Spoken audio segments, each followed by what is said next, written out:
നമസ്കാരം. ഈ ദിവസത്തെ ഏറ്റവും പ്രധാനപ്പെട്ട വാർത്തകൾ പരിശോധിക്കുകയാണ്. ഇനിയുള്ള അരമണിക്കൂറിൽ വാർത്താസന്ധിയിലേക്ക് പ്രിയ പ്രേക്ഷകർക്ക് സ്വാഗതം. ഞാൻ ഗോകുൽ രവി. വിശദമായ റിപ്പോർട്ടുകളിലേക്ക് കടക്കുന്നു. സമരം ചെയ്യുന്ന ആശാ വർക്കേഴ്സുമായി ആരോഗ്യമന്ത്രി വീണ ജോർജ് നടത്തിയ ചർച്ച പരാജയം. നാളെ മുതൽ അനിശ്ചിതകാല നിരാഹാര സമരം തുടങ്ങും. ഓണറേറിയം വർദ്ധിപ്പിക്കണമെന്ന ആവശ്യം ചർച്ച ചെയ്യാൻ പോലും ആരോഗ്യമന്ത്രി തയ്യാറായില്ലെന്ന് ആശാ വർക്കേഴ്സ് ആരോപിച്ചു. 3 ഇരട്ടി ശമ്പള വർധന ആവശ്യം ജനാധിപത്യപരമല്ലെന്ന് മന്ത്രി വീണ ജോർജ് പ്രതികരിച്ചു. NHM director doctor Vinoy Goyal IASന്റെ നേതൃത്വത്തിലായിരുന്നു ആദ്യ ചർച്ച. ഇത് പരാജയപ്പെട്ടതോടെ ആരോഗ്യമന്ത്രി വീണ ജോർജ് ചർച്ചയ്ക്ക് വിളിച്ചു. 2 സ്ഥലങ്ങളിലും ഓണറേറിയം വർധനയോ വിരമിക്കൽ ആനുകൂല്യങ്ങൾ ഉയർത്തുന്നതോ ചർച്ച ചെയ്യാൻ പോലും തയ്യാറായില്ല. പകരം ആരോഗ്യമന്ത്രി ഉപദേശങ്ങളാണ് നൽകിയതെന്ന് സമരക്കാർ. സർക്കാരിന്റെ സാമ്പത്തിക പാത്രത്തെക്കുറിച്ച് മറ്റുള്ളവർക്ക് കൊടുത്ത കാര്യമൊന്നും നമ്മൾ ചോദിച്ചിട്ടൊന്നും അതിനകത്തൊരു മറുപടിയില്ല. മറിച്ച് സാമ്പത്തിക പ്രതിസന്ധി അത് ആശമാർ മനസ്സിലാക്കണം എന്ന കാര്യം മാത്രമേ ഉള്ളൂ.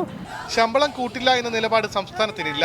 എന്നാൽ 3 ഇരട്ടി ശമ്പള വർധനവ് ആവശ്യപ്പെടുന്നത് ജനാധിപത്യപരമല്ല. കേന്ദ്ര ആരോഗ്യമന്ത്രിയെ കണ്ട് ആശമാരുടെ ആവശ്യങ്ങൾ ഉന്നയിക്കുമെന്നും വീണ ജോർജ്. ഇപ്പോൾ അത് 3 ഇരട്ടിയായിട്ട് വർദ്ധിപ്പിക്കണമെന്ന് പറയുമ്പോൾ നമുക്കൊരു ജനാധിപത്യപരമായിട്ടുള്ള നിലയിൽ അതിനെ സമീപിക്കണം.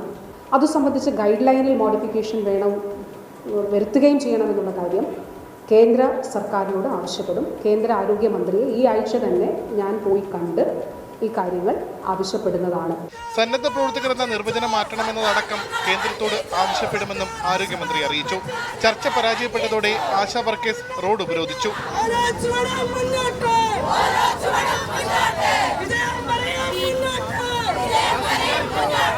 എത്ര ദിവസമായി ഈ പെരുമഴയത്തും വെയിലത്ത് കിടക്കുന്നു.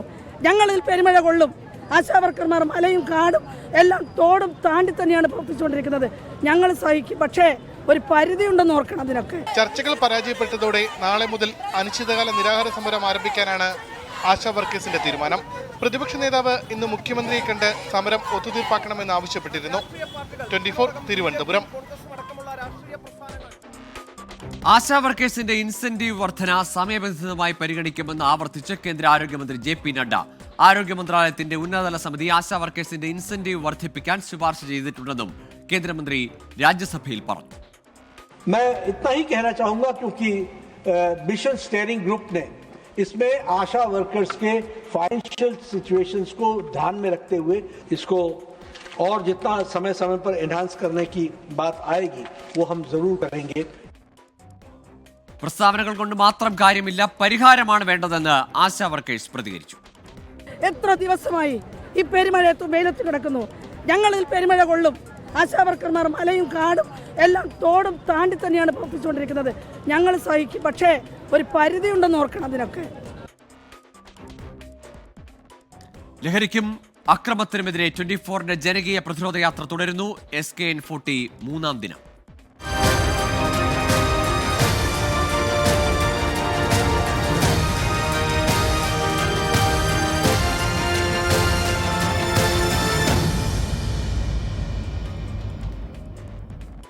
SKN40 പര്യടനം കൊല്ലം ജില്ലയിൽ പുരോഗമിക്കുകയാണ്. ഇന്ന് 3-ാം ദിവസമാണ് യാത്രയുടെ. ഇപ്പോൾ കുന്നിക്കോട് നിന്ന് തത്സമയ സംപ്രേഷണത്തിലേക്ക്. 4-5 ദിവസം കഴിയുമ്പോൾ ഈ ചോക്ലേറ്റിന് അവരടിമയാകുകയും അതുവഴി ഈ ചോക്ലേറ്റിൽ നിന്ന് വലിയ വലിയ MDMA പോലുള്ള മാരകമായ രാസലഹരിയിലേക്ക് ഇവർ മാറുകയും ഇവർ തന്നെ അവസാനം ഇത് നാട്ടിൽ കൊണ്ടു നടന്ന് വിറ്റഴിക്കുന്ന ആളുകളായി മാറുകയും ചെയ്യും. നിങ്ങൾക്കറിയാം, കളമശ്ശേരിയിൽ ഒരു ഗവൺമെന്റ് പോളിടെക്നിക് കോളേജിലെ ഹോസ്റ്റൽ മുറിയിൽ ഏതാണ്ട് 2 കിലോയ്ക്കടുത്ത് കഞ്ചാവാണ് നമ്മുടെ എക്സൈസ് പിടിച്ചെടുത്തത്. നമ്മുടെ ഹോസ്റ്റൽ മുറികളിൽ പലതും കേരളത്തിലെ പ്രസിദ്ധമായ വിഖ്യാതമായ പല കോളേജുകൾക്കുള്ളിലേക്കും കടന്നു ചെല്ലുകയാണെങ്കിൽ ഇത്തരം ഒരുപാട് അനുഭവങ്ങൾ ഉണ്ടായി എന്ന് വരും. അപ്പോ ശരിക്കും നമ്മളൊന്ന് നടുങ്ങിപ്പോയിട്ടുണ്ട്. നമ്മൾ ഇത്തിരി ലേറ്റായി പോയി. ഇവരൊക്കെ എന്ന് പറഞ്ഞാൽ വലിയ അന്തർദേശീയ മാഫിയാണ്. ഇവിടെയുള്ള ഒരു ലോക്കൽ കവലച്ചട്ടമ്പിയെ പോലുള്ള സ്വഭാവമല്ല. അവരെ വെടിവെക്കുമെന്ന് പറഞ്ഞാൽ വെടിവെക്കും, അവർ സ്ഫോടനം നടത്തും എന്ന് പറഞ്ഞാൽ സ്ഫോടനം നടത്തും, കൊല്ലും എന്ന് പറഞ്ഞാൽ കൊല്ലും, തിന്നും എന്ന് പറഞ്ഞാൽ തിന്നും. അപ്പൊ നമുക്ക് ഒറ്റയ്ക്കൊന്നും നേരിടാൻ പറ്റത്തില്ല എന്ന് നമുക്ക് തോന്നുന്ന സംഭവം. ഇവിടെയാണ് നമ്മൾ പറഞ്ഞത് നമ്മുടെ നാട്ടിലെ അമ്മമാര് ചൂലെടുക്കണം, അധ്യാപകർ പഴയ ചൂരല് വീണ്ടും കൊണ്ടുവരണം. കുട്ടികൾക്ക് ചെറിയൊരു ഭയം വേണം. ക്ലാസ് മുറികളിലേക്ക് കുട്ടി താമസിച്ചു വരികയാണെങ്കിൽ, ഇന്നിപ്പോ ഞങ്ങൾ ഈ പുല്ലൂർ കോളേജിലും SN കോളേജിലും ഒക്കെ പോയി, പല സ്ഥലങ്ങളിലും പോയി രഹസ്യമായി ചില വിവരങ്ങൾ നമ്മൾ സംഭരിച്ചപ്പോൾ നമുക്ക് മനസ്സിലാക്കാൻ കഴിഞ്ഞ ഒരു കാര്യം. അപ്പൊ നമ്മൾ ഈ മഴയൊന്നും ഭയക്കണ്ട, നിങ്ങൾ സൈഡിലോട്ടൊക്കെ മാറി നിന്നാൽ മതി. കാര്യമായിട്ട് എനിക്ക് തോന്നുന്നു ഈ മഴ നല്ലതാണെന്ന് തോന്നുന്നു. ഐശ്വര്യമാണ് മഴ.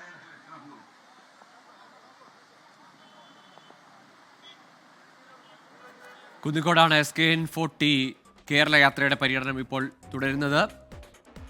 ലഹരിക്കെതിരായ സന്ദേശമൊപ്പം ആക്രമണത്തിനെതിരായ പ്രതിരോധം ഉയർത്തിക്കൊണ്ടാണ് 24 ചീഫ് എഡിറ്റർ ആർ ശ്രീകണ്ഠൻ നായരുടെ നേതൃത്വത്തിൽ ജനകീയ പ്രതിരോധ യാത്ര പുരോഗമിക്കുന്നത്.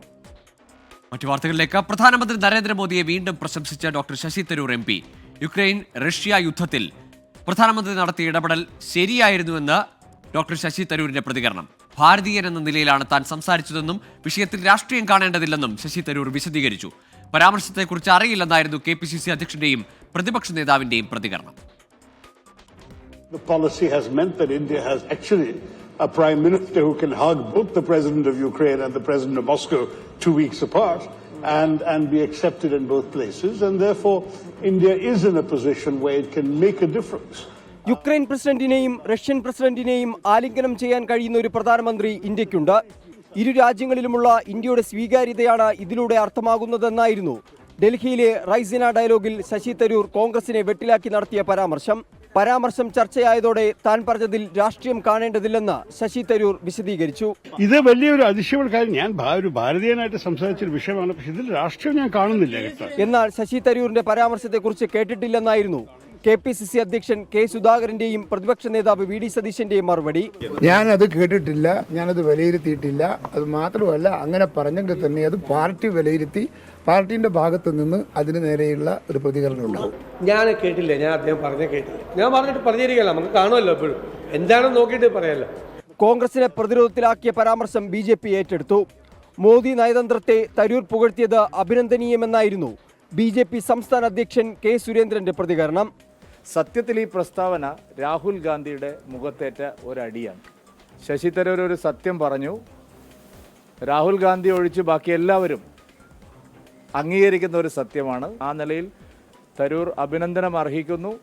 മോദിയുടെ അമേരിക്കൻ സന്ദർശനത്തെ ശശി തരൂർ പ്രശംസിച്ച ക്ഷീണം കോൺഗ്രസ് മറികടക്കുന്നതിനിടയിലാണ് വീണ്ടും അതേ സ്വരത്തിലുള്ള തരൂരിന്റെ പരാമർശം. ആവർത്തിച്ചുള്ള ഇത്തരം പരാമർശങ്ങളിൽ കോൺഗ്രസ് ഹൈക്കമാൻഡ് തരൂരിനെതിരെ സ്വീകരിക്കുന്ന നിലപാടും നിർണായകമാകും. R. അച്യുതൻ, 24, ഡൽഹി. ലഹരിക്കും അക്രമത്തിനുമെതിരായ സന്ദേശം ഉയർത്തിക്കൊണ്ട് 24ന്റെ കേരള യാത്ര പുരോഗമിക്കുകയാണ്. കുന്നിക്കോട് കൊല്ലത്താണിപ്പോൾ യാത്ര എത്തിയിരിക്കുന്നത്. അവിടെ SKN സംസാരിക്കുന്നു. തത്സമയം മുമ്പിൽ നിൽക്കുന്ന അച്ഛനാണോ അമ്മയാണോ ഉമ്മയാണോ ബാപ്പയാണോ, നമ്മുടെ നാട്ടിൻപുറത്തൊക്കെ പറയാറില്ലേ, അമ്മയും മകളെയും കണ്ട തിരിച്ചറിയത്തില്ല. ഏതാണ്ട് അതേ അവസ്ഥയിലായി മാറും. രാത്രിയിൽ വന്നു കയറുന്ന മകന്റെ മുന്നിലേക്ക് വാതിൽ തുറക്കാൻ അമ്മ ഭയക്കും. കാരണം കൊലക്കത്തിയുമായിട്ടാണോ ഈ മകൻ വരുന്നത്, മറ്റെന്തെങ്കിലും ചെയ്തു കളയുമോ എന്ന പേടിയൊക്കെ അമ്മമാർക്ക് ഇപ്പൊ ഈ നാട്ടിലുണ്ട്. പക്ഷേ നമ്മൾ അങ്ങനെ പേടിക്കേണ്ട ആവശ്യമില്ല, ആശങ്കപ്പെടേണ്ട സാഹചര്യമില്ല. ഇപ്പോഴും നമ്മുടെ കേരള പോലീസ് സർവശക്തമാണ്. കേരള പോലീസ് സേന എന്ന് പറഞ്ഞാൽ ദേശീയ തലത്തിൽ തന്നെ പ്രശസ്തമായ പോലീസ് സംവിധാനമാണ്. നമ്മുടെ എക്സൈസും വളരെ ഭേദപ്പെട്ട സംവിധാനമാണ്. നിങ്ങൾ കണ്ടു കാണും, 24 വന്ന ഒരു അഭിമുഖം. ഞാൻ മുഖ്യമന്ത്രി പിണറായി വിജയൻ അദ്ദേഹവുമായി സംസാരിച്ച ഒരു അഭിമുഖം 1 മണിക്കൂറോളം നമ്മൾ 24 സംപ്രേഷണം ചെയ്തിരുന്നു. ആ അഭിമുഖത്തിന് മുമ്പും പിൻപും ഞാൻ അദ്ദേഹത്തോട് ചോദിച്ചു, ഞാൻ പറഞ്ഞു, കൊലക്കത്തി താഴെ ഇടാൻ നമ്മൾ ഇറങ്ങി പുറപ്പെട്ടേ പറ്റൂ. ഞാൻ പറഞ്ഞു, ഒരുപക്ഷെ കോവിഡിന് ശേഷം അങ്ങ് നേരിടാൻ പോകുന്ന ഏറ്റവും വലിയ പ്രതിസന്ധി ഇങ്ങനെയുള്ള ആളുകളെ കയ്യാമം വയ്ക്കാൻ കഴിയുമോ എന്നുള്ളതാണ്. നമുക്കൊന്നേ ഉള്ളൂ, ഈ ഉത്തരേന്ത്യയിലും ദക്ഷിണേന്ത്യൻ സംസ്ഥാനങ്ങളിലും കിടക്കുന്ന വലിയ മദ്യരാജാക്കന്മാരും സ്പിരിറ്റ് ഒഴുക്കാൻ കഴിയുന്നവരും അതുപോലുള്ള ഇങ്ങനെ മാരകമായ രാസലഹരി നമ്മുടെ നാട്ടിലേക്ക് കൊണ്ടുവരാനും കഴിയുന്ന ആളുകൾ നമ്മുടെ സംസ്ഥാനം വിട്ടുപോകണം. ഒന്നുകിൽ അവരെ പൂജപ്പുര സെൻട്രൽ ജയിലിലിട്ട് നമ്മൾ മാതൃ കാണിക്കണം, അതല്ലെങ്കിൽ അവർ ഈ സംസ്ഥാനം വിട്ടുപോകണം. കാര്യം നമ്മുടെ കുട്ടികളുടെ ഭാവി നമ്മുടെ കരങ്ങളിൽ സുരക്ഷിതമാകണമെങ്കിൽ, നമ്മുടെ കുട്ടികൾക്ക് സമാധാനത്തോടെ ക്ലാസ്സിൽ നിന്ന് പഠിക്കണമെങ്കിൽ, നമ്മുടെ വീട്ടമ്മമാർക്കും നമ്മുടെ മാതാപിതാക്കൾക്കും സുരക്ഷിതമായി വീട്ടിൽ കുട്ടികളെ വിദ്യാഭ്യാസം ചെയ്യിക്കണമെങ്കിൽ ഇത് നമ്മൾ ചെയ്തേ പറ്റൂ. അതുകൊണ്ട് നമ്മൾ 30 ദിവസം നീണ്ടുപോകുന്ന ഒരു യാത്ര ചെയ്യുകയാണ്. തിരുവനന്തപുരത്ത് നിന്ന് ആരംഭിച്ച ഈ യാത്ര 3ാമത്തെ ദിവസം കുന്നിക്കോട് എന്ന് പറയുന്ന എന്റെ പ്രിയപ്പെട്ട ഈ മണ്ണിലെത്തിയിരിക്കുകയാണ്. ഞാൻ ഈ കാസർഗോഡ് 30ാം ദിവസം എത്തുമ്പോൾ നമ്മൾ ചെയ്യാൻ പോകുന്ന കാര്യം, നമ്മൾ സംസ്ഥാന സർക്കാരിന് നമ്മൾ കണ്ടെത്തുന്ന കാര്യങ്ങൾ വെച്ച് ആധികാരികമായ ഒരു ഒരു റിപ്പോർട്ട് നമ്മൾ കൊടുക്കും. അതിൽ നമ്മൾ ചില ശുപാർശകൾ പറയും. എന്റെ മനസ്സിലെ ആഗ്രഹം, ഈ 30 ദിവസം നിങ്ങൾക്കറിയാം പൊള്ളുന്ന ചൂടിലാണ് ഈ യാത്ര. നമ്മുടെ ഇത് വലിയ ത്യാഗമായിട്ടൊന്നും ഞാൻ കാണുന്നില്ല. എന്റെ മാധ്യമ ജീവിതത്തിൽ 40 കൊല്ലം എന്നെ ഇവിടെ നമ്മുടെ കുന്നവനം ചെട്ടിയാർ സൺസിലൊക്കെ കടയിലൊക്കെ കയറിയിരിക്കുന്ന ഒരാളെ നിങ്ങൾക്ക് ഓർമ്മയുണ്ടാകും. ഒരു ഷബീർ പോയാൽ തങ്ങളുടെ കൂടെ, ഷബീർ ഞാനൊക്കെ ഒരേ കാലം പഠിച്ചാണ് നിങ്ങൾക്കറിയാം. ഷബീറിന്റെ കൂടെ ഒക്കെ ചുറ്റിക്കറങ്ങുന്ന ഒരാളിനെ നിങ്ങൾക്ക് മനസ്സിലായിട്ടുണ്ടാകും. അതിൽ നിന്ന് ഞാനൊരു 40 കൊല്ലം ഒരു ജോലി ചെയ്തു എന്ന് മാത്രമേ ഞാനതിനെ കാണുന്നുള്ളൂ. എന്നാൽ ഈ 40 കൊല്ലത്തെ എന്റെ അനുഭവ സമ്പത്ത് ഈ നാട്ടിലെ മധ്യരാജാക്കന്മാരിൽ നിന്നും അതേപോലെ ഈ നാട്ടിലെ MDMA പോലുള്ള മാരക രാസലഹരി പ്രചരിപ്പിക്കുന്ന നെറികെട്ട ശക്തികൾക്കെതിരെ പടപൊരുതാൻ നമ്മൾ തീരുമാനിച്ചതിന്റെ ആത്യന്തികമായ ഫലമാണ് ഈ കേരള യാത്ര. നിങ്ങൾ മനസ്സിലാക്കുക, 30 ദിവസം കൊണ്ട് കേരളത്തിലെ സമൂഹത്തിൽ വലിയ സ്വാധീനം ചെലുത്താൻ കഴിയും. കാര്യം ഇപ്പൊ തന്നെ നമുക്ക് അത്ഭുതപ്പെടുന്ന പ്രതികരണമാണ് ആളുകളിൽ നിന്ന് ലഭിക്കുന്നത്. എനിക്കറിയാം, ഈ കുന്നിക്കോട് തന്നെ ഇത്രയധികം ആളുകൾ എന്നെ കേൾക്കാൻ, എന്നോടൊരു നാട്ടുസ്നേഹം നിങ്ങൾക്കുണ്ടെങ്കിൽ പോലും അതിനപ്പുറം നിങ്ങൾക്ക് ഈ വിഷയത്തിന്റെ പ്രാധാന്യം അറിയാമെന്ന് ഞാൻ മനസ്സിലാക്കുന്നു. ഇതുവരെ നമ്മൾ കരുതിയത് എന്താണ്, ഇത്തരം പ്രശ്നങ്ങളൊന്നും എന്നെ ബാധിക്കില്ല, എന്റെ കുടുംബത്തെ ബാധിക്കില്ല എന്നതായിരുന്നു. എന്നാൽ ഇത് അങ്ങനെയല്ല. ഈ പ്രശ്നം നമ്മുടെ കുടുംബത്തെയും അയലത്തെ കുടുംബത്തെയും ഒക്കെ ബാധിക്കും. എനിക്ക് നിങ്ങളോടെല്ലാം ഒരു അഭ്യർത്ഥന, നമ്മൾ പലപ്പോഴും ചെറിയ ചെറിയ വഴക്കിന്റെയൊക്കെ പേരിൽ, ചെറിയ ചെറിയ അതിര് തർക്കത്തിന്റെ പേരിലൊക്കെ അയൽവാസി ആട്ടിപ്പായി അവന്റെ മുന്നിൽ വാതിൽ കുട്ടിയടയ്ക്കുന്നവരാണ്. നിങ്ങൾ ഇനി വാതിൽ കുട്ടിയടയ്ക്കാൻ പാടില്ല. അയൽവാസിയുടെ സഹായം നമുക്ക് ആവശ്യമുണ്ട്. ഇത്തരം കരുത്തന്മാരോട് പടപൊരുതാൻ അയൽവാസി നമ്മുടെ കൂടെ ചേരണം. അപ്പൊ നിങ്ങളൊരു വലിയ ഉത്സാഹ കമ്മിറ്റിയായിട്ട്, ഈ ഒരുപക്ഷെ അമ്മമാർക്കും അച്ഛന്മാർക്കും വലിയ അവബോധം ഉണ്ടായിട്ട്, ഈ നാട്ടിലെ ഏറ്റവും വലിയ ഒരു പ്രതിസന്ധിയാണിത്. ഈ പ്രതിസന്ധി കടക്കാൻ നിങ്ങൾ ആരും ടെൻഷനാകേണ്ട കാര്യമില്ല. ഇത് കടക്കാനുള്ള കഴിവ് നമ്മുടെ പോലീസിനുണ്ട്. അവർക്ക് ആവശ്യമായ സഹായം നിങ്ങൾ നൽകിയാൽ മതി. ഏതെങ്കിലും കുറ്റവാളിയെ കണ്ടാൽ, ഈ MDMA കൊണ്ടു നടക്കുന്ന ഒരു കുറ്റവാളിയെ കണ്ടാൽ നിങ്ങൾ തീർച്ചയായും പോലീസിനും എക്സൈസിനും വിവരം കൊടുക്കണം. അതുകൊണ്ട് ആർക്കെങ്കിലും മനപ്രയാസം ഉണ്ടായാൽ നിങ്ങളത് മൈൻഡ് ചെയ്യരുത് എന്നാണ് എന്റെ അഭിപ്രായം. എന്തായാലും നിങ്ങൾ ഈ കോരിച്ചൊരിയുന്ന മഴയത്ത് എന്നെ കേൾക്കാൻ നിന്നു എന്നുള്ളത് എനിക്ക് സന്തോഷമുള്ള കാര്യമാണ്. മഴയുടെ ശക്തി കൂടി വരുന്നതായിട്ട് ഞാൻ കാണുന്നു. അപ്പോ ഈ മഴ സമയത്ത് വാർത്താ മഴയുമായിട്ട് 24 പ്രത്യക്ഷപ്പെടുന്ന വിജയകുമാറുണ്ട്. ഈ മഴയെ നേരിടാൻ പറ്റിയ ആള് വിജയകുമാറാണെന്ന് തോന്നുന്നു. ആദ്യം വിജയകുമാർ 2 വാക്ക് പറയട്ടെ, അത് കഴിഞ്ഞാൽ ആർപി പറയും. ഓക്കെ. SKN40 കേരള യാത്ര ഇപ്പോൾ കുന്നിക്കോടാണ്. SKന്റെ ജന്മനാട് കൂടിയായ കുന്നിക്കോടാണ്. വലിയ സ്വീകരണമാണ് അവിടെ ലഭിക്കുന്നത്. ഒപ്പം ഈ ജനകീയ പ്രതിരോധത്തിന്റെ മുദ്രാവാക്യം ഏറ്റെടുക്കുകയാണ് നാടൊന്നാകെ. SKന്റെ ജന്മനാട്ടിൽ കുന്നിക്കോട് കനത്ത മഴയും അവഗണിച്ചുകൊണ്ട് നിരവധി പേരാണ് ഈ 24 മുന്നോട്ട് വെക്കുന്ന അക്രമത്തിനും ലഹരിക്കുമെതിരായ സന്ദേശത്തെ ഏറ്റെടുത്തുകൊണ്ട് അണിനിരന്നത്. വാർത്താസന്ധ്യയിലേക്ക് വീണ്ടും. മുണ്ടക്കൈ ചൂരൽമല ഉരുൾപൊട്ടൽ ദുരന്തത്തിനിരയായവരുടെ പുനരധിവാസത്തിനായി ഏറ്റെടുക്കുന്ന എസ്റ്റേറ്റിന്റെ നഷ്ടപരിഹാര തുക നിശ്ചയിച്ച സർക്കാർ.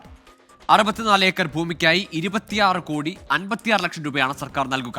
മുഖ്യമന്ത്രിയുടെ ദുരിതാശ്വാസ നിധിയിൽ നിന്ന് തുക നൽകാനും മന്ത്രിസഭായോഗം തീരുമാനിച്ചു. പുനരധിവാസത്തിനായി കൽപ്പറ്റയിലെയും മേപ്പാടിയിലെയും 2 എസ്റ്റേറ്റുകൾ ഏറ്റെടുക്കാൻ ഹൈക്കോടതി നേരത്തെ അനുമതി നൽകിയിരുന്നു. നഷ്ടപരിഹാരം നൽകി ഏറ്റെടുക്കാനായിരുന്നു കോടതിയുടെ നിർദ്ദേശം. ഇതുപ്രകാരം എസ്റ്റേറ്റ് ഭൂമിയുടെയും നിർമ്മാണങ്ങളുടെയും മൂല്യനിർണ്ണയം നടത്തിയാണ് 26,56,10,709 രൂപ നഷ്ടപരിഹാരം നൽകാൻ നിശ്ചയിച്ചത്. റവന്യൂ വകുപ്പ് നിശ്ചയിച്ച തുകയ്ക്ക് ഇന്നലെ ചേർന്ന മന്ത്രിസഭായോഗം അംഗീകാരം നൽകി. നഷ്ടപരിഹാര തുക മുഖ്യമന്ത്രിയുടെ ദുരിതാശ്വാസ നിധിയിൽ നിന്ന് നൽകാനും തീരുമാനിച്ചു. വീട് നൽകുന്നതിനായി കണക്കാക്കിയ പട്ടികയിൽ 430 ഗുണഭോക്താക്കളെ ഉള്ളൂ. അതിനാൽ ആദ്യഘട്ടത്തിൽ കൽപ്പറ്റയിലെ എൽസ്റ്റൺ എസ്റ്റേറ്റ് മാത്രമേ ഏറ്റെടുക്കുന്നുള്ളൂ. ഉരുൾ ദുരന്തത്തിൽ അച്ഛനമ്മമാർ നഷ്ടപ്പെട്ട കുട്ടികൾക്കും മന്ത്രിസഭ ധനസഹായം പ്രഖ്യാപിച്ചു. മാതാപിതാക്കൾ നഷ്ടപ്പെട്ട 7 കുട്ടികൾക്കും മാതാപിതാക്കളിൽ ഒരാൾ മാത്രം നഷ്ടപ്പെട്ട 14 കുട്ടികൾക്കും 10 ലക്ഷം രൂപ നൽകും. വനിതാ ശിശുവികസന വകുപ്പ് അനുവദിച്ച ധനസഹായത്തിന് പുറമെയാണിത്. 18 വയസ്സുവരെ തുക പിൻവലിക്കാനാകില്ല. തുക ജില്ലാ കളക്ടറുടെ അക്കൗണ്ടിൽ നിക്ഷേപിച്ച് പ്രതിമാസ പലിശ കുട്ടിയുടെ രക്ഷകർത്താവിന് നൽകും. ടൗൺഷിപ്പ് പദ്ധതികളുടെ നടത്തിപ്പിനായി രൂപീകരിച്ച യൂണിറ്റിൽ 2 തസ്തികകൾ സൃഷ്ടിക്കാനും മന്ത്രിസഭ തീരുമാനിച്ചു. 24 തിരുവനന്തപുരം. മുണ്ടക്കൈ ചൂരൽമല പുനരധിവാസവുമായി ബന്ധപ്പെട്ട ഗുണഭോക്തൃ കുടുംബങ്ങളുടെ അന്തിമ പട്ടിക സർക്കാരിന് സമർപ്പിച്ച് ജില്ലാ ദുരന്ത നിവാരണ അതോറിറ്റി. 417 കുടുംബങ്ങൾ അന്തിമ പട്ടികയിൽ ഉൾപ്പെട്ടു. ഉരുൾപൊട്ടൽ പുനരധിവാസവുമായി ബന്ധപ്പെട്ട ഫേസ് 2B അന്തിമ പട്ടിക പ്രസിദ്ധീകരിച്ചതോടെ 73 വീടുകളാണ് അന്തിമ പട്ടികയിൽ ഉൾപ്പെട്ടത്. വാർഡ് 10-ൽ 19, 11-ൽ 38, 12-ൽ 16 വീടുകൾ പട്ടികയിലുണ്ട്. 70 കുടുംബങ്ങളായിരുന്നു കരട് പട്ടികയിലുണ്ടായിരുന്നത്. 238 അപ്പീലുകൾ ലഭിച്ചെങ്കിലും അംഗീകരിച്ചത് 3 എണ്ണം മാത്രം. 255 കുടുംബങ്ങൾ ആദ്യ അന്തിമ പട്ടികയിൽ ഉൾപ്പെട്ടിട്ടുണ്ട്. ഫേസ് 2 അന്തിമ പട്ടികയിൽ 89 കുടുംബങ്ങളും ഉൾപ്പെട്ടു. മുണ്ടക്കൈ പ്രദേശത്തെ 17 കുടുംബങ്ങളെ കൂടി അധികമായി 3 പട്ടികകളിലുമായി ഉൾപ്പെടുത്തി സർക്കാരിന് ശുപാർശ നൽകി. പട്ടികയുമായി ബന്ധപ്പെട്ട 100-ലധികം അപ്പീലുകളും സർക്കാർ പരിശോധനയ്ക്ക് വിട്ടു. പടവെട്ടിക്കുന്നും റാട്ടപ്പാടിയും അട്ടമലയും പട്ടികയിലില്ല. ഈ പ്രദേശങ്ങൾ പട്ടികയിൽ ഉൾപ്പെടുത്താൻ സർക്കാർ ഉത്തരവ് ഭേദഗതി ചെയ്യേണ്ടി വരുമെന്നാണ് ജില്ലാ പഞ്ചായത്ത് പ്രസിഡന്റ് സംഷാദ് മരക്കാരും മേപ്പാടി പഞ്ചായത്ത് ഭരണസമിതിയും വിശദീകരിക്കുന്നത്. ആശാപ്രവർത്തകയായ ഷൈജ അന്തിമ ലിസ്റ്റിലുണ്ട്. മാതാപിതാക്കളും സഹോദരനും മരിച്ച ശില്പയും പട്ടികയിൽ ഉൾപ്പെട്ടു. പട്ടിക പരിശോധിച്ച ശേഷം തുടർ നടപടികളിലേക്ക് കടക്കുമെന്നാണ് ആക്ഷൻ കൗൺസിലുകളുടെ നിലപാട്. 24 വയനാട്. ഇടുക്കി തൊടുപുഴ നഗരസഭയിൽ LDFന് ഭരണം നഷ്ടമായി. BJP പിന്തുണയോടെ UDF കൊണ്ടുവന്ന അവിശ്വാസ പ്രമേയം പാസായി. 12-നെതിരെ 18 വോട്ടുകൾക്കാണ് അവിശ്വാസ പ്രമേയം പാസായത്. വിപ്പ് ലംഘിച്ച് വോട്ട് ചെയ്ത 4 BJP അംഗങ്ങളെയും പാർട്ടിയിൽ നിന്ന് പുറത്താക്കിയതായി സംസ്ഥാന കമ്മിറ്റി അറിയിച്ചു. തൊടുപുഴ നഗരസഭയിലെ 35 അംഗ കൗൺസിലിൽ ഏറ്റവും കൂടുതൽ അംഗങ്ങളുള്ള UDFന് കഴിഞ്ഞ 4.5 വർഷമായി അധികാരത്തിലെത്താൻ കഴിഞ്ഞിട്ടില്ല. അവസാന ലാപ്പിൽ ഭരണം പിടിക്കുക എന്ന ലക്ഷ്യത്തോടെയാണ് ഇന്ന് അവിശ്വാസ പ്രമേയം അവതരിപ്പിച്ചത്. 14 UDF അംഗങ്ങൾ. അവിശ്വാസം പാസ്സാകാൻ വേണ്ടത് 18 പേരുടെ പിന്തുണ. വിപ്പ് ലംഘിച്ച് 4 BJP അംഗങ്ങൾ UDFന് അനുകൂലമായി വോട്ട് ചെയ്തു. 18 അംഗങ്ങൾ മതി ഈ ഭരണം പോകുവാൻ വേണ്ടിയിട്ട്. അതുകൊണ്ട് 12-നെതിരെ UDFന്റെ 14 പേരും ഞങ്ങൾ 4 പേരും അങ്ങനെ 18 പേരുടെ അംഗബലത്തോടു കൂടിയിട്ടാണ് CPMന്റെ ഭരണം ഇവിടെ തൊടുപുഴയിൽ അവസാനിപ്പിച്ചിരിക്കുന്നത്. BJPയുടെ കൂട്ടുപിടിച്ച് നേടിയ വിജയമല്ലെന്നാണ് UDFന്റെ വാദം. ഒരു കൗൺസിൽ കൃത്യസമയത്ത് വിളിച്ചു ചേർക്കുന്നില്ല, അല്ലെങ്കിൽ കൗൺസിലിലെ എടുക്കുന്ന തീരുമാനങ്ങൾ നടപ്പിലാക്കുന്നില്ല. തീരുമാനങ്ങളെടുത്ത് DPC അടക്കമുള്ള കേന്ദ്രങ്ങളിലേക്ക് അയക്കുന്ന തീരുമാനങ്ങൾ പോലും അത് കൗൺസിലിന്റെ തീരുമാനം മാറ്റിമറിച്ചുകൊണ്ട് സ്വന്തമായി തീരുമാനമെടുക്കുക. ഇതിലൊക്കെയുള്ള ശക്തമായ പ്രതിഷേധമാണ് ഞങ്ങൾ രേഖപ്പെടുത്തിയത്. UDF BJP കൂട്ടുകെട്ട് നല്ല രീതിയിൽ നടക്കുന്ന ഭരണത്തെ അട്ടിമറിച്ചു എന്ന് LDF. എക്കാലം ഉള്ളതാണല്ലോ BJPയുടെ UDFന്റെ ആവശ്യത്തെ കൂട്ടുകെട്ട് നമുക്ക് എല്ലാവർക്കും അറിയാവുന്ന പോലെ തന്നെ ഇവിടെയും അത് അങ്ങനെ തന്നെ വന്നു എന്ന് തന്നെയാണ് എനിക്ക് പറയാനുള്ളത്. വിപ്പ് ലംഘിച്ച BJP അംഗങ്ങൾക്കെതിരെ ഉടൻ നടപടി ഉണ്ടാകും. എന്നാൽ നഗരസഭയിൽ ആര് ചെയർമാൻ സ്ഥാനാർത്ഥിയാകുമെന്നതിൽ UDFൽ തീരുമാനമായിട്ടില്ല. അതേസമയം അവിശ്വാസ പ്രമേയത്തിലൂടെ UDF തിരിച്ചുപിടിച്ച മലപ്പുറം ചുങ്കത്തറ പഞ്ചായത്തിൽ പ്രസിഡന്റായി കോൺഗ്രസ് അംഗം വത്സമ്മ സെബാസ്റ്റ്യൻ തിരഞ്ഞെടുക്കപ്പെട്ടു. 24 ഇടുക്കി. കോഴിക്കോട് ഈങ്ങാപ്പുഴയിലെ ഷിബിലയുടെ കൊലപാതകം ആസൂത്രിതം. ഭർത്താവായ പ്രതി യാസിർ എത്തിയത് ബാഗിൽ കത്തിയുമായെന്ന് ദൃക്സാക്ഷി 24നോട് പറഞ്ഞു. കൊല്ലപ്പെട്ട ഷിബിലയുടെ മൃതദേഹം കരികുളം ജുമാ മസ്ജിദിൽ ഖബറടക്കി. അറസ്റ്റിലായ യാസിറിനെ ഉടൻ കോടതിയിൽ ഹാജരാക്കും. ലഹരിക്കടിമയായ ഭർത്താവ് യാസിറിന്റെ ശല്യം സഹിക്കാൻ വയ്യാതെയാണ് ഷിബില ഈങ്ങാപ്പുഴ കക്കാടുള്ള സ്വന്തം വീട്ടിലേക്ക് താമസം മാറിയത്. കയ്യിൽ കരുതിയ പുതിയ കത്തിയുമായി ഇന്നലെ വൈകിട്ടോടെ യാസിർ ഈ വീട്ടിലേക്കെത്തി. നോമ്പ് തുറക്കുകയായിരുന്ന ഷിബിലയെയും മാതാപിതാക്കളെയും കുത്തി വീഴ്ത്തി. 3 വയസ്സുള്ള സ്വന്തം മകൾക്ക് മുന്നിൽ വച്ചായിരുന്നു ആക്രമണം. തടയാൻ ശ്രമിച്ചവരെയും യാസിർ കത്തികാട്ടി ഭീഷണിപ്പെടുത്തിയെന്ന് ദൃക്സാക്ഷിയായ നാസർ 24നോട്. ഞാനിവിടെ വരുമ്പോൾ അവന് അവളെ പരിക്കേൽപ്പിച്ചിട്ട് കുഞ്ഞി എന്ന് പറഞ്ഞ വ്യക്തിനെയും പരിക്കേൽപ്പിച്ച് കത്തി വീശി വരികയായിരുന്നു. അപ്പോൾ ഞാൻ പെട്ടെന്ന് അടുത്തപ്പോൾ എൻ്റെ നേരെയും കത്തി വീശി. അപ്പോൾ ഈ ചെറിയ സൈക്കിൾ ഇവിടെ ആയിരുന്നു ഉണ്ടായിരുന്നത്. അപ്പോൾ ഞാൻ ആ സൈക്കിൾ എടുത്ത് വീഴുകയും ചെയ്തു. അവൻ ആ കാറിലേക്ക് കയറിപ്പോയി. പുതുപ്പാടിയിൽ ലഹരിക്കടിമപ്പെട്ട് അമ്മയെ വെട്ടിക്കൊലപ്പെടുത്തിയ ആഷിഖുമായുള്ള സൗഹൃദം അവസാനിപ്പിക്കാൻ ഷിബില ആവശ്യപ്പെട്ടത് യാസിറിനെ പ്രകോപിതനാക്കിയിരുന്നു. യാസിർ നിരന്തരം ശല്യപ്പെടുത്തുന്നുവെന്ന് കാണിച്ച് കഴിഞ്ഞ മാസം 28-നാണ് ഷിബില താമരശ്ശേരി പോലീസിന് പരാതി നൽകിയത്. യാസിറിനെ പോലീസ് ഉപദേശിച്ചു വിട്ടെങ്കിലും കൂടുതൽ നടപടിയെടുത്തില്ലെന്ന് ആരോപണമുണ്ട്. കഴുത്തിന് ഗുരുതര പരിക്കേറ്റ ഷിബില ഇന്നലെ രാത്രി മരിച്ചു. പരിക്കേറ്റ മാതാപിതാക്കൾ ചികിത്സയിലാണ്. ആക്രമണത്തിന് ശേഷം കാറുമായി കടന്നുകളഞ്ഞ യാസിറിനെ മെഡിക്കൽ കോളേജിന് സമീപത്ത് വെച്ചാണ് നാട്ടുകാർ പിടികൂടി പോലീസിലേൽപ്പിച്ചത്. പ്രതിയുമായി പോലീസ് ഇവിടെയെത്തി തെളിവെടുത്തു. കോഴിക്കോട് മെഡിക്കൽ കോളേജ് ആശുപത്രി മോർച്ചറിയിൽ സൂക്ഷിച്ചിരുന്ന ഷിബിലയുടെ മൃതദേഹം പോസ്റ്റ്മോർട്ടത്തിന് ശേഷം ബന്ധുക്കൾക്ക് വിട്ടു നൽകി. പൊതുദർശനത്തിന് ശേഷം മൃതദേഹം കരികുളം ജുമാ മസ്ജിദിൽ ഖബറടക്കി. യാസിറിന്റെ ഉപദ്രവം സഹിക്കാൻ കഴിയാതെ വന്നപ്പോഴാണ് കഴിഞ്ഞ മാസം ഷിബില പോലീസിൽ പരാതി നൽകിയത്. എന്നാൽ ലഹരിക്കടിമയായ യാസിറിനെതിരെ കൃത്യമായ നടപടി പോലീസ് സ്വീകരിച്ചോ എന്നതാണ് ഉയരുന്ന പ്രധാന ചോദ്യം. അഭിലാഷ് പള്ളിക്കരയ്ക്കൊപ്പം Abhijith Muzhakkunnu, 24 Kozhikode. Coimbatore RVS education trust excellence അവാർഡുകൾ സമ്മാനിച്ചു. Global entrepreneur award Shri Gokulam group of companies chairman Gokulam Gopalan ഏറ്റുവാങ്ങി. ബിസിനസ് രംഗത്തും സിനിമ, വിദ്യാഭ്യാസ മേഖലകളിലെ സമർപ്പിത സേവനത്തിനുമാണ് പുരസ്കാരം. മീഡിയ എക്സലൻസ് പുരസ്കാരം 24 assistant executive editor Deepak Dharmadam ഏറ്റുവാങ്ങി.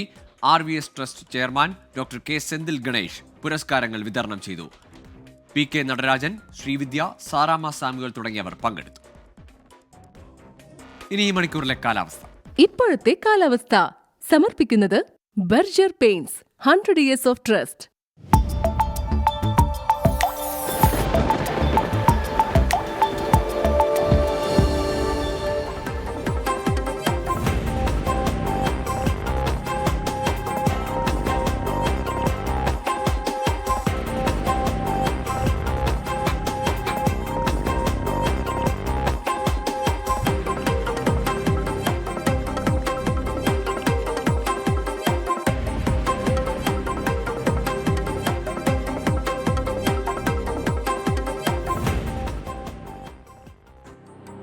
ഇവിടെ വാർത്താസന്ധ്യ പൂർണ്ണമാവുകയാണ്.